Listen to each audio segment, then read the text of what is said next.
भारत का टुकड़े कर जिन्ना के जिद से बना पाकिस्तान अपने शुरुआत के दिनों से ही दुनिया भर से मांग मांग कर सर्वाइव करते आया है, क्योंकि इनके पास कुछ और तो है ही नहीं। खैर, इनका एकमात्र एक्सपोर्ट टेररिज्म तो है। पाकिस्तान का दुश्मन तो दुश्मन, दोस्त भी इनकी बेइज्जती कर देते हैं, क्योंकि इनका कर्म ही ऐसा है। यहाँ लोग आटा के लिए मरने मारने को उतर आते हैं। जहाँ की एक नेशनल मीडिया की रिनोन जर्नलिस्ट जन्नत में गए अपने दादाजी को पब्लिकली इसलिए कोसती है क्योंकि वो आजादी के वक्त भारत को छोड़ पाकिस्तान चले गए थे, और अब मैडम आरजू काजमी को पाकिस्तान में अपना भविष्य नहीं दिखता। जहां पहले सऊदी अरेबिया, यूएई, कतर जैसे मुस्लिम देशों को झांसा देकर पाकिस्तानी प्रधानमंत्री उधार ले आते थे, वहीं अब उनका निंजा टेक्निक काम नहीं कर रहा है। अब वो खाड़ी देश पाकिस्तानी प्रधानमंत्री के आने के खबर से ही डर जाते हैं कि फिर कहीं वो भीख ना मांग ले। जहां आईएमएफ श्रीलंका को जल्दी में $3 बिलियन का बेल आउट पैकेज अप्रूव कर देता है क्योंकि उसके ऊपर भारत का हाथ है, तो वही पाकिस्तान द्वारा इतने मिन्नतें करने के बाद भी उसे 2019 के बाद आईएमएफ द्वारा ₹1 का भी लोन नहीं दिया गया है। खैर, रिसेंटली हुआ क्या ना कि चाइना चाहता है कि वो अफगानिस्तान में ऑयल एवं मिनरल्स को एक्सट्रैक्ट करे। वैसे आपको बताता चलो कि अफगानिस्तान में जो है मिनरल्स का इतना भंडार बताया जाता है कि जिससे जर्जर अफगानिस्तान सऊदी अरब जैसा अमीर बन जाए। तो चाइना ने अफगानिस्तान से इस बारे में डील फाइनल कर लिया है। अब वो तेल और मिनरल जल्दी एक्सट्रैक्ट करने की योजना बना रहा है।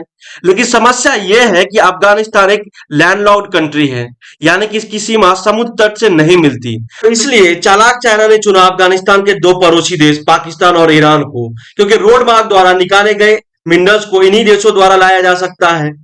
साथ ही रसिया, जो कि कई सालों तक अफगानिस्तान को मैनेज किया है, वो भी चाइना का पार्टनर है, ताकि वो अनस्टेबल अफगानिस्तान को मैनेज कर सके। तो इसके लिए रिसेंटली उज्बेकिस्तान का एक शहर समरकंद में इन देशों के विदेश मंत्रियों का बैठक होना था। जहां इस मीटिंग को अटेंड करने के लिए बोल बच्चन, बिलावल भुट्टो जरदारी को जाना था, वहां पहुंची फैशन मॉडल हिना रब्बानी खान। जब वो रशियन फॉरेन मिनिस्टर सर्गे लैवरोव से इस मीटिंग में मिली, तब सर्गे लैवरोव के साथ 4 और रशियन डिप्लोमेट थे। तो उन्होंने मैडम हिना रब्बानी को पूछा कि आप अकेली आई हैं, आपका टीम कहाँ है।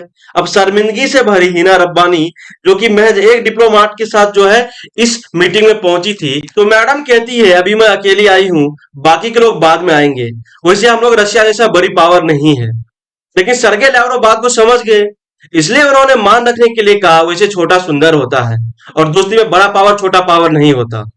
दोस्तों, आपको मैं बताता चलूं कि मैडम हिना रब्बानी के इस स्टेटमेंट को लेकर जो है पाकिस्तान में उनका जो है बहुत ही ज्यादा क्रिटिसिज्म भी हुआ है।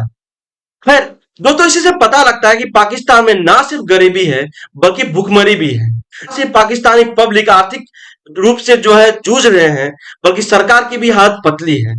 जब कुछ इन्हें चारा नहीं दिखता तो ये लोग जो है अपना एम्बेसी बेच रहे हैं, अपने मिनिस्टर्स को फॉरेन ट्रिप्स पर बिजनेस क्लास में ट्रैवल और 5 स्टार होटल में ठहरने के लिए मना किया हुआ है। मतलब जितना कि हम लोग सोच रहे हैं उससे कहीं ज्यादा यहाँ हालत खराब है।